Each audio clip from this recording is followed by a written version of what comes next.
MPSC गट ब पूर्व परीक्षा 2025 मध्ये इतिहासावर विचारलेला प्रश्न आहे. 1887 मध्ये मद्रास येथे झालेल्या भारतीय राष्ट्रीय काँग्रेसचे अधिवेशन कोणाच्या अध्यक्षतेखाली झाले? यामध्ये ऑप्शन दिलेले आहेत sir Allan Hume, Dadabhai Naoroji, Badruddin Tyabji आणि सर विल्यम वेडरबर्न. प्रश्नाचं योग्य उत्तर आहे बखरुद्दीन तय्यबजी. आता काँग्रेसचं अधिवेशन आहे त्यावर वारंवार प्रश्न विचारले गेलेले आहेत आणि खूप डीप मध्ये प्रश्न विचारलेले आहेत. आपल्याला तारीख माहिती पाहिजे. 28 डिसेंबर 1885 रोजी काँग्रेसची स्थापना झाली दुपारी 12 वाजता. गोकुळदास तेजपाल संस्कृत महाविद्यालय आहे मुंबईचं, त्या ठिकाणी.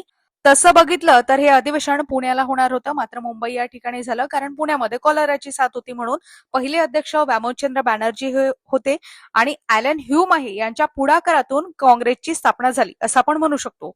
त्याच्यानंतर सगळ्यात महत्वाची गोष्ट की काँग्रेसचे पहिले 5 अधिवेशन आहे यावर वारंवार प्रश्न विचारले गेलेले आहेत. आपण बघितलं की 1885 मध्ये काँग्रेसचं पहिलं अधिवेशन व्यामोचंद्र बॅनर्जी त्याचे पहिले अध्यक्ष, त्याच्यानंतर 1886 मध्ये कलकत्ता या ठिकाणी दुसरं अधिवेशन, दादाभाई नौरोजी त्याचे अध्यक्ष, त्याच्यानंतर 1887 मद्रास या ठिकाणी अधिवेशन, बखरुद्दीन तय्यबजी त्याचे पहिले मुस्लिम अध्यक्ष, त्याच्यानंतर 1888 मध्ये अलाहाबाद या ठिकाणी जॉर्ज यूल काँग्रेसचे पहिले परदेशी इंग्रज अध्यक्ष म्हणू शकतात आणि 1889 ते मुंबई या ठिकाणी विल्यम वेडरबर्न हे त्याचे अध्यक्ष. अशा पद्धतीने आपण माहिती घेतली. आता तुमच्यासाठी काही प्रश्न की स्वराज्य या शब्दाचा पहिल्यांदा वापर करण्यात आला आणि स्वदेशी बहिष्कार, राष्ट्रीय शिक्षण वगैरे हे ठराव संमत झाले ते कोणत्या अधिवेशनामध्ये झाले? त्या अधिवेशनाचे अध्यक्ष कोण होते? ते अधिवेशन कुठे भरलं होतं?